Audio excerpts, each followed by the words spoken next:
Gold, trusted gold buyers. మీరు తాకట్టు పెట్టిన బంగారాన్ని విడిపించి ఈ రోజు ఉన్న మార్కెట్ ధరకు కొనబడను.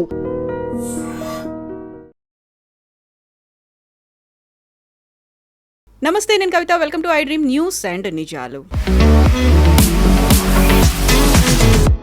ఇరాన్ మీద అమెరికా, ఇజ్రాయెల్ చేస్తున్నటువంటి యుద్ధం 11వ రోజుకు చేరుకుంది. డొనాల్డ్ ట్రంప్ ఈ యుద్ధం త్వరలోనే ముగిసిపోతుంది అనేటువంటి ఒక ప్రకటన చేశారు. బట్ పెంటగాన్ మాత్రం యుద్ధం ఇప్పుడే మొదలైంది అనేటువంటి ఒక అనౌన్స్మెంట్ కూడా చేసింది. At the same time Donald Trump ఇరాన్లో ఉన్నటువంటి న్యూక్లియర్ ప్లాంట్ల మీద కూడా అటాక్ చేస్తాము అనే మాటతో పాటుగా ఇరాన్ని మేము వదిలేసాము అనేటువంటి ఇంకొక మాట కూడా అంటున్నారు. యాక్చువల్గా డొనాల్డ్ ట్రంప్ ఎందుకని ఇలాంటి డిఫరెంట్ స్టేట్మెంట్లు ఇస్తున్నారు, అక్కడ యాక్చువల్గా ఏం జరుగుతోంది? మనతో పాటుగా ఉన్నారు సీనియర్ జర్నలిస్ట్ సురేష్ కొచ్చతిల్ గారు. సార్ నమస్తే. So Donald Trump right from the beginning different statements అనేవి ఇస్తున్నారు. ఒకటి కాంట్రాడిక్ట్ చేస్తూ ఉన్నటువంటి స్టేట్మెంట్స్. ఈ రోజు మనం మాట్లాడుకుంటున్నవి 4-5 స్టేట్మెంట్లు అన్నీ కూడా ఇరాన్ రిలేటెడ్. అవన్నీ కూడా ఒకదానికొకటి సేమ్ లేవు. అసలు ఎందుకు అలా డిఫరెన్స్ కనిపిస్తోంది? ట్రంప్ ఈ యుద్ధం మొదలుపెట్టినప్పుడే ఆయనకు అర్థం కాలేదు ఎందుకు మొదలుపెట్టామని. ఎందుకు మొదలుపెట్టారంటే ఆ రోజు ఒక ఛాన్స్ దొరికింది వాళ్ళకి. వీళ్ళందరూ ఒక చోట్ల కలుస్తున్నారు, వీళ్ళని ఇవాళ కొట్టాలని. ఆ రోజు కొట్టకపోతే మళ్ళీ ఛాన్స్ ఇంకా దొరకకపోతుండే వాళ్ళకి. బహుశా అది ఉండొచ్చు. లేకుంటే ఏ యుద్ధమైనా ప్లాన్ చేసే ముందు ఒక 2 నెలలు, 3 నెలలు, 4 నెలలు ప్లాన్ చేయాల్సి వస్తుంది. మనం కూడా ఆపరేషన్ సింధూర్ 14 రోజులు తీసుకున్నాం. చిన్న ఒక స్కర్మిష్కి 14 రోజులు. మనకు తెలుసు వాళ్ళ టెర్రర్ అవుట్ఫిట్స్ ఎక్కడ ఉంది. 21 టెర్రర్ అవుట్ఫిట్స్ని ఐడెంటిఫై చేశారు. దాంట్లో 9 కొడతా అని ప్లాన్ చేసిండు, 8 కొట్టారు మనం. కానీ దాన్ని కూడా 14 రోజులు తీసుకున్నాం. చాలామంది మోదీ గారి దగ్గర అడిగారు, అరే ఎందుకు వెయిట్ చేస్తున్నారు, ఇప్పుడే కొట్టచ్చు కదా అని. పెహల్గామ్ కాగానే కాదు. ఈవెన్ శామ్ మనెక్షా గారు 71 వార్ టైంలో ఇందిరాగాంధీ ఇమీడియట్గా పిలిచి చెప్పారు, పాకిస్తాన్ వాళ్ళు చాలా అత్యాచారాలు చేస్తున్నారు, అక్కడ ఢాకా యూనివర్సిటీని పిల్లల్ని చంపేస్తున్నారు, వాళ్ళ ప్రజల్ని చంపేస్తున్నారు బెంగాలీస్ని, మీరు ఇమ్మీడియట్గా ఆర్మీని తీసుకొని ఢాకా వైపు వెళ్ళిపోండి అంటే Sam said no, I need time అన్నారు. ఎందుకని అడిగింది ఇందిరాగాంధీ. ఆ మూవీలో కూడా చాలా బాగా వచ్చింది శామ్ బహదూర్లో డైలాగ్, యాక్చువల్ జరిగిన డైలాగ్ అది. ఏమన్నారంటే ఆయన, ఇప్పుడు వర్షం వస్తుంది, ఫ్లడ్స్ విల్ కమ్, అస్సాంలో మొత్తం నిండిపోతుంది నీళ్ళతో, బెంగాల్లో కూడా అదే సంగతి ఉంటుంది, బ్రహ్మపుత్ర నది, వీ కెనాట్ అప్రోచ్ ఆ ఏరియా, ఇటువైపు గంగా నుంచి అటువైపు బ్రహ్మపుత్ర నుంచి వీ కెనాట్ అప్రోచ్ అన్నారు. సరే మళ్ళీ ఏం చేయాలని అడిగారు. నాకు 6 నెలలు టైం కావాలి. 6 నెలలు అని అడిగా. 6 నెలలు టైం కావాలి, 6 నెలలు టైం ఇవ్వండి, then I show you how fast it can be done. 6 నెలల్లో ప్లానింగ్ చేయాల్సి వచ్చింది వీళ్ళకి. They did a very good planning, అది మెచ్చుకోవాలి శామ్ని. ఆ ప్లానింగ్లో కూడా ఈ ఇండియన్ ఆర్మీ అక్కడ ఉన్న బంగ్లాదేశ్లో ఉన్న ముక్తి బాహినీని ట్రైన్ చేసి వాళ్ళని ఒక పారామిలిటరీ అని చెప్పలేము, ఒక గెరిలా ఫోర్స్ లాగా వాడుకొని పాకిస్తాన్ ట్రూప్స్ మీద దాడి చేశారు. ఇరాన్లో ఆ ఒక పొజిషన్ ఇప్పుడు తీసుకోలేరు. ఇరాన్లో ఉన్న ప్రజలు కూడా ఏం అనట్లేదు ఇప్పుడు. ట్రంప్ ఇప్పుడు నిన్న ఒక స్పీచ్ ఇస్తూ ఏమన్నారంటే యుద్ధం అయిపోయింది, వార్ ఈజ్ ఓవర్. సో అందరు కన్ఫ్యూజ్ అయిపోయారు, ఎక్కడైంది వార్, ఇప్పుడు దాకా మొదటగా 10 రోజులు అయింది, మీరు బాంబుల మీద బాంబులు వేస్తున్నారు, కానీ మీరు రెజీమ్ చేంజ్ అన్నారు, మీరేమో నెక్స్ట్ ఇరానియన్ లీడర్ని సెలెక్ట్ చేస్తా అన్నారు, ఇప్పుడు ఏమైంది సడన్గా అంటే చాలా క్లియర్గా ప్రెసిడెంట్ ట్రంప్కి ఈ యుద్ధంలో ఉన్న కాస్ట్ అందుకు చాలా క్లియర్గా తెలిసిపోయింది. ఎంత ఖర్చు అవుతోంది అనేది. ఖర్చు అనేది ఒక పార్ట్, అమెరికా జరిగే ఖర్చు, నాన్ మానిటరీ ఖర్చు కూడా చాలా ఉన్నాయి దీంట్లో. ఒకటి, కంప్లీట్ గల్ఫ్ ఈకోసిస్టమ్ డిస్ట్రాయ్ అయిపోయింది. సౌదీ అరేబియా నుంచి, దుబాయ్ నుంచి, అంటే యుఏఈ, ఖత్తర్, బహ్రెయిన్, ఒమాన్, మీరు ఏ రాజ్యమైనా తీసుకోండి, they have suffered. Straight of Hormuz, oil prices 110 దాకా వెళ్ళి 120 దాకా వెళ్ళింది నిన్న. కంప్లీట్ ఈకోసిస్టమ్, ఈ ఈకోసిస్టమ్ ఇంకా నార్మల్కి రావాలంటే మీకు 6 నెలల నుంచి సంవత్సరం పాటు పడుతుంది. ఇది మనం కువైత్ చూసాం, when Saddam Hussein invaded Kuwait recover చేయడానికి ఆల్మోస్ట్ 10 సంవత్సరాలు తీసుకున్నారు. ఎందుకంటే సద్దాం హుస్సేన్ వెళ్తూ అన్ని ఆయిల్ వెల్స్ని తగలబెట్టేశాడు. ఇది కూడా అదే చేస్తారు బహుశా వీళ్ళు. ఇంకా ఇరాన్ లాస్ట్ మూమెంట్లో కూడా ఈ సౌదీస్ని కానీ బహ్రెయిన్ చాలా ఘోరంగా కొడుతున్నారు. దాని తర్వాత ఒమాన్ని ఎక్కువ చేయట్లేదు వాళ్ళు, కానీ డెఫినెట్గా సౌదీ అరేబియా మీద అటాక్ ఉంది, కువైత్ మీద అటాక్ చేస్తున్నారు. ఎందుకంటే వీళ్ళ ఈకో సిస్టమ్ ఆయిల్ మీద డిపెండెంట్ అయి ఉంటుంది, గ్యాస్ మీద డిపెండెంట్ అయి ఉంటుంది, టూరిజం మీద డిపెండెంట్. వాళ్ళని కొట్టారు. ఇప్పుడు వాళ్ళే అంటున్నారు, మమ్మల్ని ఎందుకు కొట్టారు, మేము ఏం చేసామంటే మీరు యుఎస్ బేసెస్ని వాడుకున్నారు, వాళ్ళని మీరు అక్కడ ఉండనిచ్చారు. సో ట్రంప్ది ప్రాబ్లం ఇప్పుడు ఎక్కడ వచ్చిందంటే, ఒకటి అమెరికాలో ఉన్న ఒక పెట్రోల్ బంక్, అంటే వాళ్ళ గ్యాస్ స్టేషన్ అంటారు చూడండి, వాళ్ళ గ్యాస్ స్టేషన్కి వెళ్ళి వాళ్ళ కార్లో గ్యాస్ నింపుకున్నప్పుడు అంటే పెట్రోల్ డీజిల్ నమ్ముకున్నప్పుడు వాళ్ళ ప్రైసెస్ వాళ్ళకి అర్థమైపోయింది ఇరానియన్ సిటిజన్స్కి ఎంత ఖర్చు అవుతుందని. ఇరానియన్ సిటిజన్స్తో పాటు యూఎస్ సిటిజన్స్ కూడా తెలిసిపోయింది. అందరికీ ఇప్పుడు ప్రాబ్లం వచ్చి ఇరాన్లో ఉన్న మొత్తం ఆయిల్ డిపోస్ని తగలబెట్టారు ఇజ్రాయెల్. ఇరానియన్స్ దగ్గర ఫ్యూయల్ లేదు ఇప్పుడు. వీళ్ళేమన్నారంటే వాళ్ళ ఆర్మీ వాడుకుంటున్నారు ఫ్యూయల్, మేము దానికోసం ఆ ఫ్యూయల్ని మేము తగలబెట్టాము బాంక్స్ అని. కానీ అక్కడున్న ప్రజలు కూడా వాడుకుంటారు, అది మర్చిపోతున్నారు. సో ప్రజలు ఇప్పుడు ఒక సింపతి అని ఇనీషియల్ స్టేజ్లో ఉన్నది, ఇప్పుడు వాళ్ళు మాట్లాడలేదు. దాంతోపాటు కరెక్ట్గా నిన్న కొత్త సుప్రీం లీడర్ని ఎన్నుకొని ఆయన పేరు చెప్పిన తర్వాత మీరు చూసుంటారు కొన్ని వాళ్ళ ఆజాద్ చౌక్లో అక్కడ వాళ్ళ మెయిన్ థరోఫేస్లో అంతా నిన్న సెలబ్రేషన్ ఉండే. అది కావాలని చేశారో ప్లాన్ చేశారో మనకు తెలియదు, కానీ anyway it shows a support, measure of support ఒకటి కనిపిస్తుంది. ప్రెసిడెంట్ ట్రంప్కి ఏంటంటే అక్కడ వాళ్ళ దేశంలో అడుగుతున్నారు, మీరు ఈ వార్తో మీకు ఏమొచ్చింది చెప్పండి. సరే మీరు ఇరాన్ది న్యూక్లియర్ అంబిషన్స్ని ఆపారు, ఫినిష్ చేయలేదు. నెక్స్ట్ వాళ్ళ మిసైల్ కెపబిలిటీని కొట్టారు, వాళ్ళ డ్రోన్ కెపబిలిటీ కొట్టారు, కరెక్ట్. కానీ వాళ్ళ పక్కన ఉన్న నేబర్స్ని మొత్తం ధ్వంసం చేశారు కంప్లీట్గా. ఖతార్ ఆపేశారు ప్రొడక్షన్, సౌదీ అరేబియా వాళ్ళ ప్రొడక్షన్ 2 ప్లాంట్లోనే తక్కువ చేశారు. ఆయిల్ ప్రైసెస్ 120కి వెళ్ళింది. లోకంలో ప్రతి దేశం ఇంపాక్ట్ ఉంది. పాకిస్తాన్లో స్కూళ్ళు బంద్ చేసేసారు. శ్రీలంకలో చాలా మటుకు పెట్రోల్ బంక్స్ అన్ని క్లోజ్ చేసేసారు. అంటే మన దగ్గర జరగట్లేదు. మనం we should thank our government for it. ఎందుకంటే మనం ఎంత మోదీ గారిని తిట్టున్నా కానీ ఈ కాంగ్రెస్ వాళ్ళు అట్లీస్ట్ ప్లానింగ్ ఉండే, మనకు తెలుసు ఇది జరుగుతుంది అనేది. మన స్ట్రాటజిక్ ఆయిల్ రిజర్వ్స్ కానీ రష్యా దగ్గర నుంచి తీసుకున్న ఆయిల్ కానీ ట్రంప్ చెప్పిన తర్వాత కూడా మనం ఫిబ్రవరిలో రష్యా దగ్గర నుంచి రికార్డ్ ఆయిల్ కొనుక్కున్నాం మనం. అప్పుడు 25% తీసేశారని చెప్పగానే మళ్ళీ మనం కొనడం మొదలుపెట్టాం రష్యా దగ్గర నుంచి. సో మనకి ఇప్పుడు situation is pretty safe except for ఎల్పీజీలో ఒక రెస్ట్రిక్షన్ పెట్టారు గవర్నమెంట్. 25 రోజుల తర్వాతే మీ నెక్స్ట్ సిలిండర్ బుక్ చేసుకోవచ్చు. ఇప్పుడు దాకా 20 రోజులు ఉంటాయి గ్యాప్. అంటే ఇప్పుడు ఆర్డర్ చేసిన తర్వాత ఇమీడియట్గా నెక్స్ట్ ఇది హోర్డింగ్ చేస్తున్నారు కొంతమంది, ఇంట్లో 2-3 సిలిండర్లు పెట్టుకుంటారని గ్యాప్ ఇచ్చారు.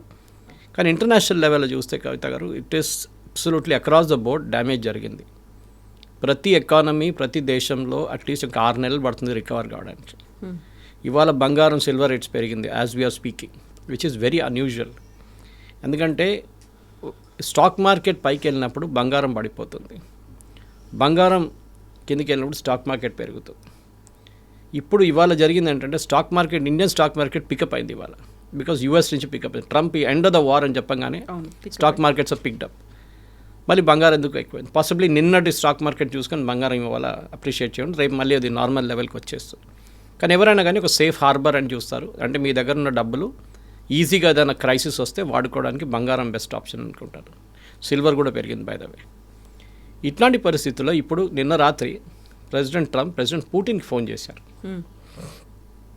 వాళ్ళు యుక్రెయిన్ రష్యా వారి గురించి మాట్లాడలేదంట, గంట సేపు మాట్లాడారు. దాంట్లో నచ్చల్లి మాట్లాడుంటారు యుక్రెయిన్ రష్యా, ట్రంప్ పుటిన్ అయితే పట్టించుకోరు. బట్ దాన్ని అంత హైలైట్ చేయదలుచుకోలేదు ఇప్పుడు.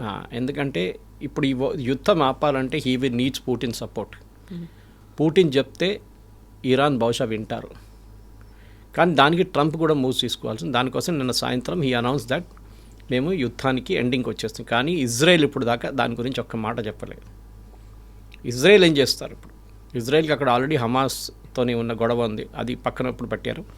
లెబనాన్లో చాలా సీరియస్ ఫైట్ నడుస్తుంది. ఇజ్రాయెల్ ఫోకస్ అంతా ఇప్పుడు లెబనాన్ మీద ఉంది. అప్పుడప్పుడు వచ్చి ఇరాన్ని కొట్టేసి వెళ్ళిపోతున్నారు, వారంలో ఒకసారి ఒక అటెండెన్స్ ఇచ్చేట్లాగా అన్నమాట. ఇప్పుడున్న దాంట్లో యూఎస్ ఏమంటున్నారంటే మాకు ఎయిర్ సుపీరియారిటీ వచ్చేసింది. కరెక్ట్, ఇరాన్లో ఉన్న ఎయిర్ డిఫెన్స్ మొత్తం కొట్టిపడేశారు. మోస్ట్లీ చైనీస్ మేడ్ ఉంటుంది, అదన్నీ రాడార్స్ అదన్నీ అయిపోయింది. ఇప్పుడు the having a free run on other anti aircraft guns కూడా లేదు ఇరాన్ దగ్గర ఇప్పుడు. కానీ ఇప్పుడు వాళ్ళ ఐఆర్జీసీ టోటల్ కమాండ్కి వచ్చేసారు కంప్లీట్గా. వాళ్ళ ఇనిషియల్ స్టేజ్లో వాళ్ళ కమాండర్స్ పోయిన తర్వాత, ఇన్ఫ్యాక్ట్ ఎస్టర్డే ఒక అమెరికన్ ఛానల్లో ఒక 4-స్టార్ రిటైర్డ్ జనరల్ చెప్తున్నారు ఇదే పాలసీ లెబనాన్లో ఫాలో చేశారు. లెబనాన్లో అక్కడ నస్రుల్లాని చంపినప్పుడు టాప్ లీడర్షిప్ మొత్తం వైపౌట్ అయిపోయింది. దీన్ని స్లైసింగ్ అండ్ డైసింగ్ అంటారు. ఫస్ట్ లెవెల్ పోగానే నెక్స్ట్ లెవెల్ టేక్ ఓవర్ చేసుకున్నారు. నెక్స్ట్ లెవెల్ని మళ్ళీ కొట్టారు ఇజ్రాయెల్, మళ్ళీ దాన్ని నెక్స్ట్ లెవెల్ పికప్ చేసుకున్నారు. అంటే వాళ్ళ దగ్గర డెప్త్ ఉంది, కమాండ్లో డెప్త్ ఉందన్నమాట. సో ఇది కూడా ఇరాన్లో జరుగుతుంది ఇప్పుడు. మన అందరూ అడుగుతున్నారు ఎవరు దాడి చేస్తున్నారు కువైత్ మీద, ఎవరు దాడి చేస్తున్నారు సౌదీ మీద, ఎవరు దాడి చేస్తున్నారు ఖత్తర్ మీద, అంటే వాళ్ళ దగ్గర ఒక కమాండ్ ఉంది ఇప్పుడు కూడా. అదే మనకి ఆపరేషన్ ట్రిగ్గర్ అనేది ఒకటి చెప్తున్నారు. స్లీపర్ సెల్స్ని డిఫరెంట్ ప్లేసెస్లో యాక్టివేట్ చేశారు, వాళ్ళకు ఒక కోడ్ అనేది వెళ్ళింది అనేది జరుగుతుంది. అమెరికాకి భయం ఏంటంటే స్లీపర్ సెల్స్ ఇరాన్లో కాదు, వాళ్ళ దగ్గర ఏమైనా స్లీపర్ సెల్స్ ఉంటుందా అని భయం. నిన్న మమ్దాని ఇంటి మీద ఒక దాడి జరిగింది, న్యూయార్క్ మేయర్ మీద. ఓకే, అది ఐసిస్ అటాక్ అంటున్నారు. అంటే ఐసిస్ ఇప్పుడు యూఎస్లో ఉన్నారా? అది అంటే న్యూయార్క్ పోలీస్ కమిషనర్ ఇచ్చిన స్టేట్మెంట్. సో ఇట్స్ నాట్ ఏదో రోడ్డు మీద వెళ్తున్న మనిషి చెప్పలేదు ఐసిస్ అని. ఐసిస్ ఇన్స్పైర్డ్ స్టైల్ అంటున్నారు. సో ఆబ్వియస్లీ యూఎస్లో ఏదైనా జరగవచ్చు. యూఎస్కి అదొకటి భయం ఉంది. సో వాళ్ళు ఫస్ట్ ప్రయారిటీ ఇప్పుడు కవిత గారు ఏం చూస్తున్నారంటే యుద్ధం ఎందుకు మొదలైంది? యుద్ధం యురేనియం మీద మొదలైంది. ఖమేనీ కాదు, Khamenei was only a by product of it. అంటే అక్కడున్న రెజీమ్ని కొట్టాలనుకున్న లక్కీగా వాళ్ళకి ఆ రోజు దొరికింది, సాటర్డే రోజు పొద్దున్న. దానికోసం ఇమీడియట్గా డిసైడ్ చేశారు. సో మండే రోజు కొట్టాలండే, కానీ మండే రోజు అదే టైంలో మోదీ గారు అక్కడ ఉన్నారు. మండే, ట్యూస్డే, వెనస్డే మోదీ గారు వచ్చిన 2 రోజుల తర్వాతే జరిగింది. అఫ్కోర్స్ మోదీ గారు ఉంటే కూడా బాంబ్ చేస్తే మోదీ గారు ఇమీడియట్ రిటర్న్ అయిపోతారు. That diplomatically that would have been sorted out. ఇప్పుడు వాళ్ళ దగ్గర వహీదీ అని చెప్పి వాళ్ళ ఐఆర్జీసీ కమాండర్ టేక్ ఓవర్ చేసుకున్నారు. ఆయన కుద్స్ ఫోర్స్ అని చెప్పి వాళ్ళ దగ్గర స్పెషలైజ్డ్ యూనిట్ ఉంది, దాన్ని హెడ్ చేస్తున్నారు. He is back in command. ఆయన చనిపోలేదు ఈ అటాక్లో. సో ఆయన వన్ ఆఫ్ ద మిగిలిపోయిన వాళ్ళనమాట. ఆయన ఫార్మర్ డిఫెన్స్ మినిస్టర్ కూడా ఉండే రైట్. సో ఆయన ఇప్పుడు కమాండ్లో ఉన్నారు. బహుశా ఆయన ఇప్పుడు ఇజ్రాయెల్ టార్గెట్ చేస్తారో చెప్పలేం. కానీ ఈ స్లైసింగ్ అండ్ డైసింగ్ ఆఫ్ హైరార్కీలో ఇప్పుడు కొత్త కమాండ్స్ వచ్చారు ఇరాన్లో. సో దానికోసం వాళ్ళు అటాక్స్ని తట్టుకుంటున్నారు. ఇప్పుడు ఎంతమంది డిస్ట్రాయ్ చేసినా కానీ వాళ్ళు మళ్ళీ కొడతారు. ఫస్ట్ డే 180 మిసైళ్ళు కొట్టారు ఫస్ట్ డే. సెకండ్ డే అది 120కి తగ్గింది. 3వ రోజు అది 75 అయింది, మళ్ళీ 50 అయింది. నిన్న 25 మిసైల్స్ కొట్టారు. డ్రోన్స్ పక్కన పెడదాం మనం. డ్రోన్స్ వాళ్ళ దగ్గర కచ్చరాలాగా డ్రోన్స్ ఉన్నాయి, వాళ్ళు కొడుతూనే వెళ్తున్నారు డ్రోన్స్ అనమాట. కానీ యూఎస్కి ప్రాబ్లం ఎక్కడ వచ్చిందంటే వాళ్ళకు ఒక సెక్యూరిటీ స్ట్రాటజీ లేదు. ఇన్ఫ్యాక్ట్ వాళ్ళ దగ్గర ఒక క్రూషియల్ పోస్ట్ వేకెంట్గా ఉంది, నేషనల్ సెక్యూరిటీ అడ్వైజర్. మన దగ్గర అజిత్ దోవల్ గారు ఉన్నట్లు. దట్ వాజ్ ట్రంప్ ఎప్పుడు ఫిలప్ చేయలేదు ఇప్పుడు దాకా. ఎందుకో ఆయన ఫస్ట్ టర్మ్లో ఉండే కానీ సెకండ్ టర్మ్లో లేదు ఇప్పుడు ఈసారి. దానికి ఎందుకంటే ఆయనకు చెప్పిన మాట ఆయన మాటనే అందరు వినాలని ఉంది. So maybe the national security adviser దీనికి I think John Bolton somebody was there before. ఇప్పుడు ఆ పోస్ట్ ఎవరు లేరు ఇప్పుడు. ఆ పరిస్థితిలోనే ఇప్పుడు జనరల్ కేన్ మొన్న chief of staff US army బ్రీఫింగ్లో పీట్ హెస్కే తన బ్రీఫింగ్లో ఏం చెప్పారంటే ఇరాన్ని మేము కంట్రోల్, వాళ్ళ ability to have control outside Iran అది మేము తగ్గిస్తున్నాము. అంటే హెజ్బుల్లా, హమాస్, హూతీలు ఇవాళ పొద్దున కూడా సౌదీ అరేబియాతో మాట్లాడుతున్నారు. హూతీలు సౌదీ అరేబియాకి ఎప్పుడు పడదు. Saudi the only country, Arab country హూతీల మీద దాడి చేస్తున్నారు డైరెక్ట్గా. ఇప్పుడు వాళ్ళు యమన్లో ఉన్నారు, వాళ్ళకి స్పెషలైజ్ ఫోర్స్ యమన్లో ఉంది. అక్కడున్న గవర్నమెంట్ని సపోర్ట్ చేస్తుంది సౌదీ అరేబియా. ఇప్పుడు హూతీలు మాట్లాడుతున్నారు. ఇప్పుడు హూతీలు ఏమంటున్నారంటే మాకు ఇరాన్ నుంచి ఇంకా డబ్బులు రావు, మేము బతకాలి, మీరు డబ్బులు ఇస్తే మేము క్వైట్గా కూర్చుంటాం ఇక్కడ యమన్లో, మిమ్మల్ని ఏం చేయము, షిప్స్ని ఏం చేయము, మాకు డబ్బులు కావాలి, మాకు ఆయుధాలు దొరకకపోతే కూడా ప్రాబ్లం లేదు, మేము బతకాలి మేము. సో వాళ్ళకి సౌదీ అరేబియా వాళ్ళతో మాట్లాడుతున్నారు అనమాట. సో దాంతోపాటు యుఎస్ ఆర్మీ ఏమంటున్నా అంటే వీ హ్యావ్ నౌ ప్రివెంటెడ్, మిగతా చోట్ల అటాక్ చేయకుండా ఉండడానికి ప్రివెంట్ చేస్తున్నాం. కానీ అది జరగట్లేదు. మనం చూస్తున్నాం అప్పుడప్పుడు ఒక 2 మిసైళ్ళు పడుతున్నాయి, 10 డ్రోన్లు వెళ్ళి పడుతుంది. నిన్న రాత్రి కూడా చాలా మటుకు అటాక్స్ జరిగాయి. అంటే ఇరాన్ దగ్గర ఇప్పుడు కూడా ఫైర్ పవర్ ఉందన్నమాట. అది కాకుండా ప్రెసిడెంట్ ట్రంప్కి ఇప్పుడు ఇరానియన్ లీడర్షిప్ మీద కూడా ఒక ప్రాబ్లం వచ్చింది.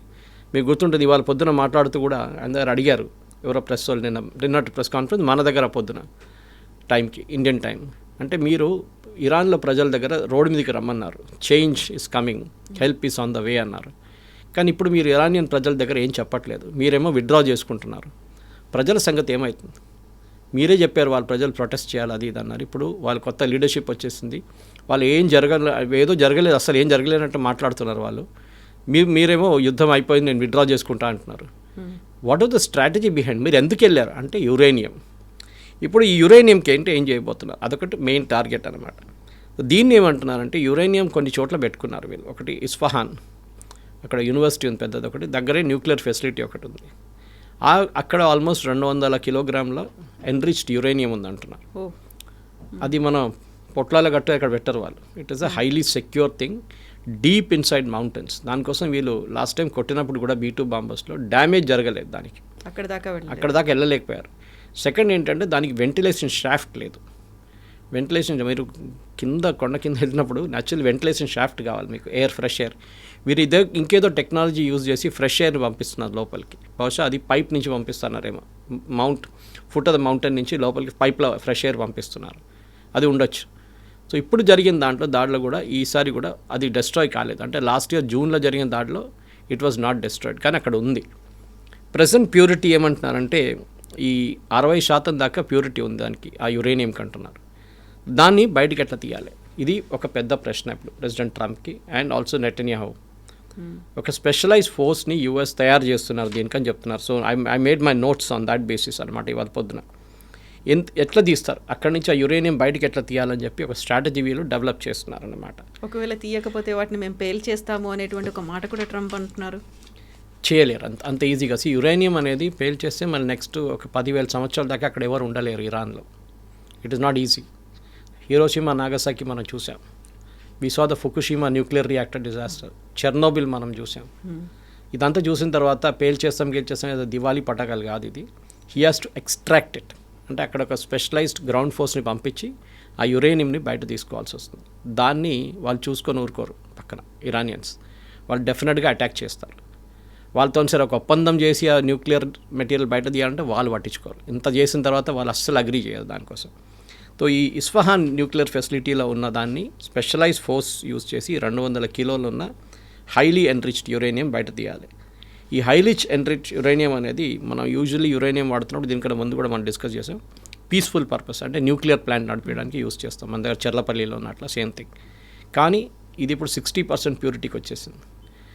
న్యూక్లియర్ బాంబ్ తయారు చేయొచ్చు అంటే తయారు చేయొచ్చు, కానీ అంత బాగుండదు. It's not a great nuclear bomb.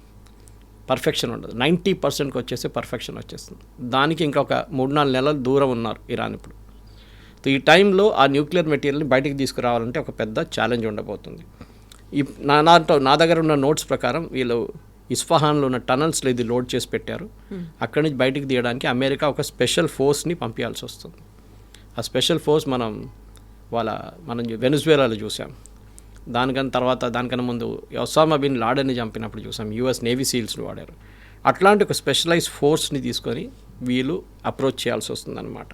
So aerial bombardment ఒకటే చేసి మీరు ఆ న్యూక్లియర్ ఫెసిలిటీని మొత్తం ధ్వంసం చేయలేరు. మ్యాక్సిమం మీరు కొన్ని రోజులు దాని ఎంట్రన్స్లో కొట్టచ్చు. అది కూడా వాళ్ళు క్లియర్ చేసుకున్నారంట. లాస్ట్ 6 నెలల్లో ఫస్ట్ బాంబింగ్లో జూన్లో జరిగిన బాంబింగ్లో చాలా మటుకు వాళ్ళు బుల్డోజర్లు జేసీబీలు యూజ్ చేసి మొత్తం క్లియర్ చేసేసారంట. ఇప్పుడు వాళ్ళు అప్రోచ్ అవుతున్నారు. మళ్ళీ ఆ పర్టికులర్ స్పాట్కి అప్రోచ్ అయ్యారని చెప్పిన తర్వాతనే ఈ కొత్త వార్ మొదలైందన్నమాట. ఇప్పుడు దాంట్లో ఎలీట్ యూనిట్స్ యూఎస్ మిలిటరీ నుంచి యూజ్ చేయాల్సి వస్తుంది. వాళ్ళ జాయింట్ స్పెషల్ ఆపరేషన్స్ కమాండ్ అని ఉంది. ఇజ్రాయేలీ కమాండో ఫోర్స్తోని కలిసి వీళ్ళు ఇన్ఫిల్ట్రేట్ చేసి టనల్స్ లోపలికి వెళ్ళి secure and then or destroy the uranium అంటారు. ఆ డెస్ట్రాయ్ అనే వర్డ్ నాకు చాలా డిస్టర్బింగ్ ఉందంటే uranium can never be destroyed. It will be big disaster. Not just అక్కడ వెళ్ళి డిస్ట్రాయ్ చేస్తున్న వాళ్ళు కూడా కాదు, మిగతా చుట్టుపక్కల ఉన్న ఒక 100-200 కిలోమీటర్ 300 కిలోమీటర్ దాకా ఎవరు ఉండలేరు దాని తర్వాత. ఆ పరిస్థితిలో ఉంటుంది. Or that entire mountain will collapse. Okay, అది కూడా జరగవచ్చు ఆ బ్లాస్ట్లో. బికాజ్ మనం పోఖ్రాన్లో చూసాం. మనం ఎట్లా హౌ డు వి బ్లాస్ట్ అనమాట. అండర్ గ్రౌండ్కి వెళ్ళి ఎంతో లోతుకి వెళ్ళి 2-3 కిలోమీటర్ లోపుకి వెళ్ళి అక్కడ మనం యురేనియం పెట్టి we blasted to test the potency of it అనమాట. ఇదంతా ఈజీ కాదు. దీన్ని చేయాలంటే చాలా మటుకు వీ నీడ్ స్పెషలైజ్డ్ ట్రూప్స్. దీనికి ఆ సరౌండింగ్ ఏరియాలో ఉన్న మనుషులు సపోర్ట్ చేయాల్సి వస్తుంది. లాజిస్టిక్స్ కావాల్సి వస్తుంది. అంటే మీకు చినూక్ హెలికాప్టర్స్ కానీ మిగతా ఎయిర్క్రాఫ్ట్ కానీ B-2 బాంబర్స్ పైనుంచి తిరుగుతుంటుంది.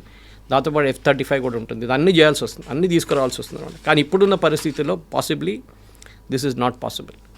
సో ప్రెసిడెంట్ ట్రంప్ ఇప్పుడు అయిపోయింది యుద్ధం అనగానే ఎట్లా స్టాప్ చేస్తారు, ఎక్కడ స్టాప్ చేస్తారంటే యురేనియంతోనే స్టాప్ కావాల్సి. లేకుంటే మళ్ళీ 6 నెలల తర్వాత నేను చెప్పిన దాని ప్రకారం మళ్ళీ ఇదే యుద్ధం మళ్ళీ ప్రారంభమవుతుంది. మళ్ళీ ఎన్రిచ్ చేస్తున్నారు అని చెప్పేసి. ఎందుకంటే ఇప్పుడు ఒకసారి వాళ్ళకి ఒక గ్రీన్ సిగ్నల్ దొరికింది అనుకోండి ఇరాన్కి, అంటే ఇంత చేసిన తర్వాత కూడా అమెరికా మా మీద ఏం చేయలేకపోయారు అనగానే వాళ్ళకి ఒక ఫ్రెష్ ఎనర్జీ వస్తుంది. చవన్ప్రాష్ తినట్టు ఉంటుంది అనమాట వాళ్ళకి. సో దీనికి వాళ్ళకి ఒక స్పెషలైజ్ టీం ఉన్నారు అమెరికాలో. చేయలేదని కాదు, అది చేశారు దీనికన్నా ముందు కూడా. కానీ అది ఇంత పెద్ద కెపాసిటీలో చేయలేదు. న్యూక్లియర్ డిజాస్టర్ ఇక్కడ జరిగినప్పుడు they have use certain units. దాన్ని రేడియలాజికల్ మెటీరియల్స్ హ్యాండిల్ చేస్తే రెండర్ సేఫ్ యూనిట్స్ అని చెప్పి ఒక యూనిట్ ఉంది యూఎస్ ఆర్మీలో. వాళ్ళ పని ఇది న్యూక్లియర్ అసెట్స్ని సెక్యూర్ చేయడం అనేది. వాళ్ళకు స్పెషలైజ్డ్ డ్రెస్సెస్ ఉంటుంది, వాళ్ళ స్పెషల్ కమాండ్ వాళ్ళ దగ్గర ఉంది, వాళ్ళు ఆపరేట్ చేస్తారు. అందరు వెళ్ళి మీరు ఒక నార్మల్ జవాన్ని సోల్జర్ని తీసుకెళ్ళి న్యూక్లియర్ మెటీరియల్ హ్యాండిల్ చేయమంటే వాళ్ళకి తెలియదు. They cannot even make out అనమాట. సో దానికోసం ఉన్న ఈ టీం రెడీగా ఉన్నారు. వాళ్ళు న్యూట్రలైజ్ చేసి ఆ ఫెసిలిటీని either they make it unusable, అంటే దాన్ని మొత్తం ఎంట్రన్స్ని డెమాలిష్ చేసేస్తే లోపల మళ్ళీ ఒక 100 కిలోమీటర్ వద్ద ఒక ఆల్మోస్ట్ 200 మీటర్లు 300 మీటర్లు కంప్లీట్ బ్లాక్ చేసేసి డెమాలిష్ చేస్తే దాని లోపలికి ఎవరు వెళ్ళలేరు. ఆ పరిస్థితి కూడా తీసుకురావచ్చు కావాలంటే, అది కూడా చేయొచ్చు. ఇంకొంటే Tier 1లో దీంట్లో స్పెషల్ ఆపరేషన్స్ యూనిట్ ఉంటుంది, ఎక్స్ప్లోజివ్ డివైజెస్ ఉంటాయి, టీం ఉంటారు, డిస్పోజబుల్ పర్సనల్ ఉంటారు. అది కాకుండా అవుటర్ సెక్యూరిటీ మెయింటైన్ చేయడానికి. ఇదన్నీ నడుస్తున్నప్పుడు బయట నుంచి వచ్చి ఎవరైనా వాళ్ళ మీద దాడి చేయకూడదు. ఇరాన్ మళ్ళీ ఒక మిసైల్ ఫైర్ చేస్తే, డ్రోన్లు ఫైర్ చేస్తే లోపల ఉన్న వాళ్ళ ప్రాబ్లం అయిపోతుంది. ఇదంతా నెక్స్ట్ 1 వీక్లో జరుగుతుంది, లేకుంటే ఫినిష్డ్, యుద్ధం అయిపోయినట్లని, వితౌట్ ఎనీ ఎండ్ రిజల్ట్. దీనికి ఒక 75th రేంజర్ రెజిమెంట్ అని ఒకటి ఉంది, 82nd airborne division and including M130J and M47 Chinook helicopter మన దగ్గర ఉంది. ఇండియన్ ఎయిర్ ఫోర్స్లో చినూక్ హెలికాప్టర్, దానికి 2 రోటర్స్ ఉంటుంది. కానీ ఈ ప్రాబ్లమ్ ఈజ్ ఈ M30 అనేది MCJ-30J అనే ఎయిర్క్రాఫ్ట్ అది సైప్రస్లో ఉంది ఇప్పుడు.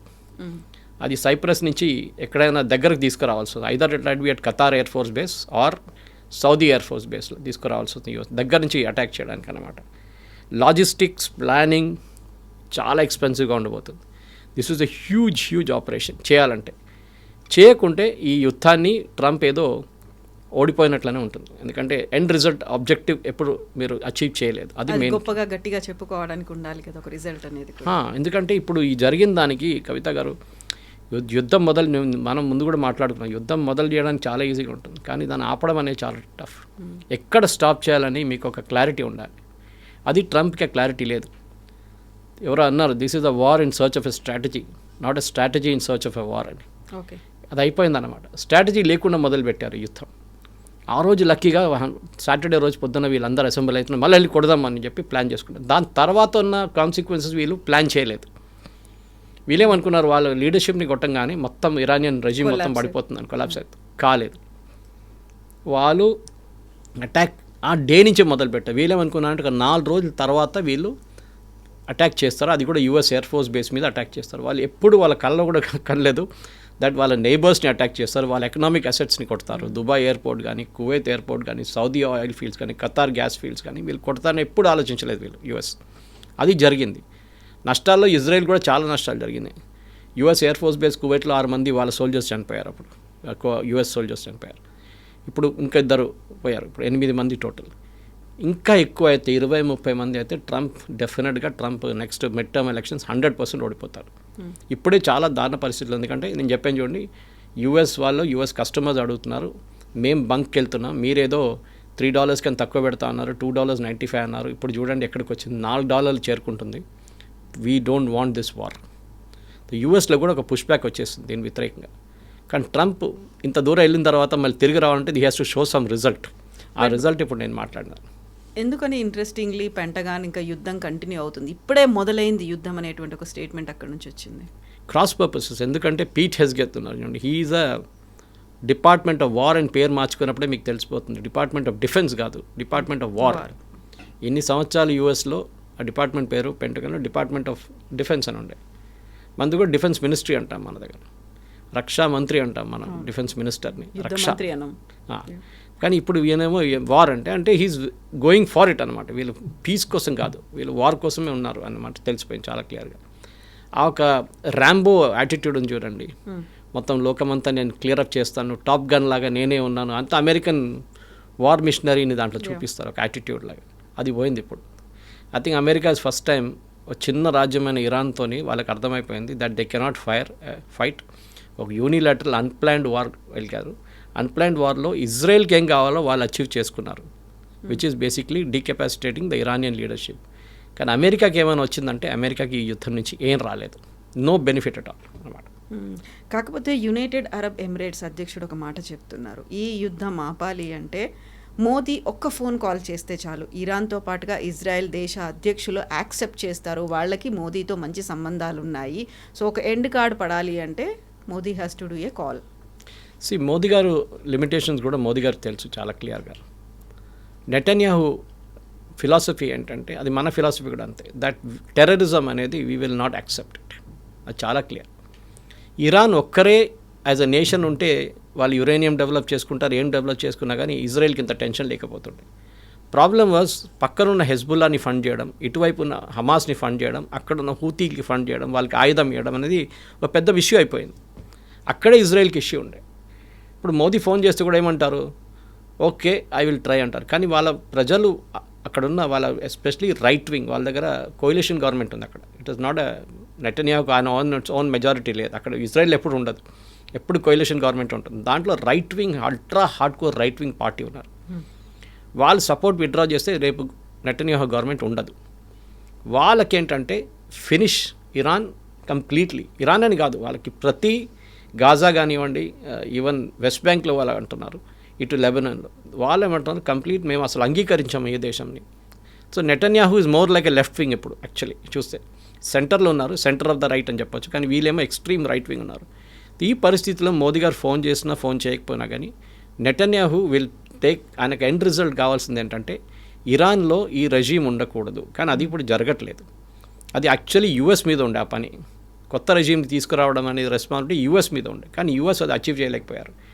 ట్రంప్ అది ఒక గేమ్. ట్రంప్కి అసలు కన్ఫ్యూజ్డ్ ఉన్నారు. మీరు చెప్పాను చూడండి స్టార్టింగ్లోనే, ఒకరోజు ఒక మాట అంటారు, నెక్స్ట్ ఇంకో మాట అంటారు, మూడో రోజు ఇంకోటి అంటారు. రెజీమ్ చేంజ్ అన్నారు, Iranian people have to come to the street అన్నారు. దానికన్నా 6 గంటల ముందు అన్నారు మీ స్ట్రీట్ మీద రాకండి, మిమ్మల్ని మేము ఫైరింగ్ చేస్తున్నాం, మీ మీద వచ్చి పడుతుందేమో అని చెప్పేసి. ఇప్పుడు ఇరానియన్ ప్రజలు కూడా అర్థం చేసుకున్నారు, మాకు అమెరికా నుంచి సపోర్ట్ ఏం రాదు. మేము 1500 మందిని కోల్పోయాం. రోడ్డు మీద వెళ్ళి ప్రొటెస్ట్ చేసిన వాళ్ళని చంపేశారు వీళ్ళు.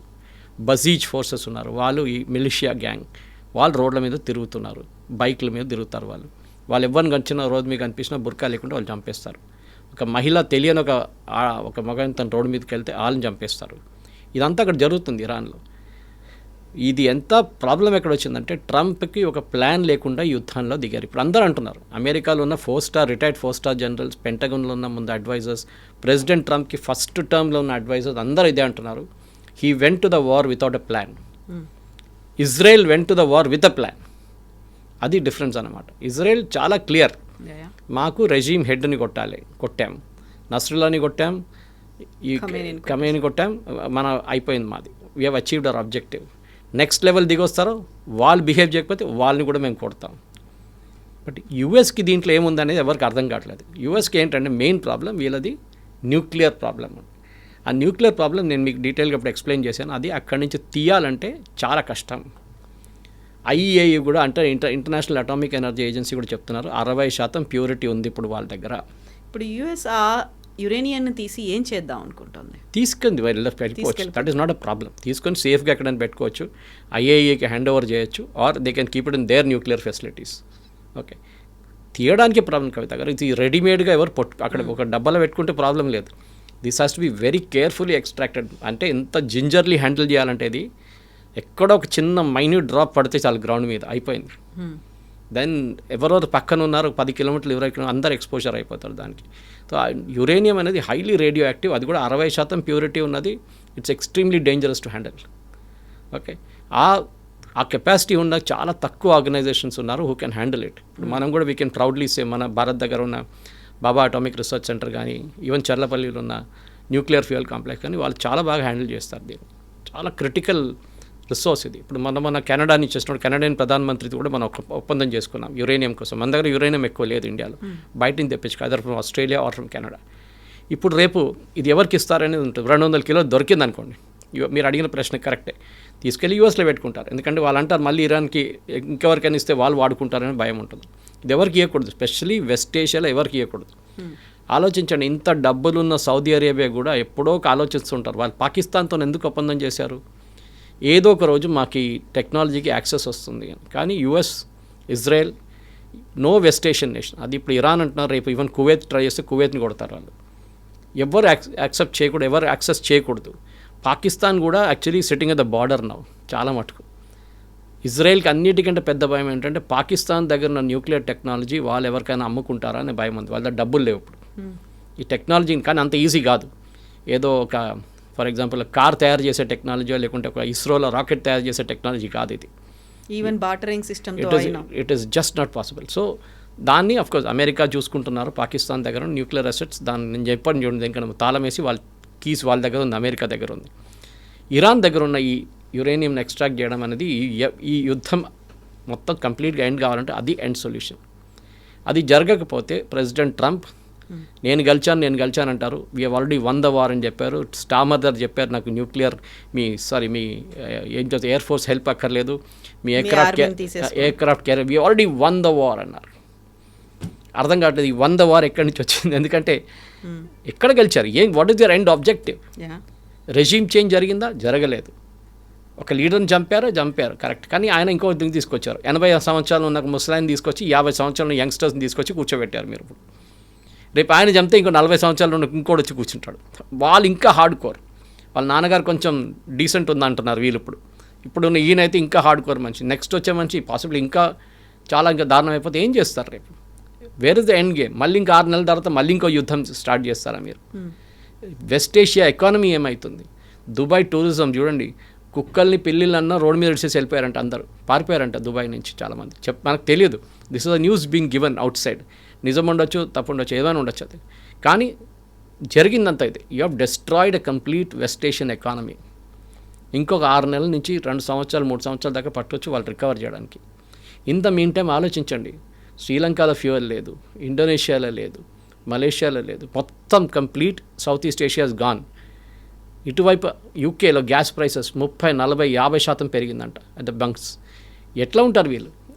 యూకే దగ్గర ఇంకా 2 వారాలకు ఉన్న గ్యాసే ఉందంట. ఏం చేస్తే ఎక్కడి నుంచి తెప్పించుకుంటారు? రష్యా అంటున్నారు మీరు నాతో డీల్ చేస్తే long deal, but no short term deal. వారం తర్వాత మాకు మళ్ళీ మేము ఆఫ్ చేసేస్తాం ట్యాప్ అంటే మాకు అక్కర్లేదు. అంటే యూక్రెయిన్ని సరెండర్ చేపియండి. That will be Putin's first condition.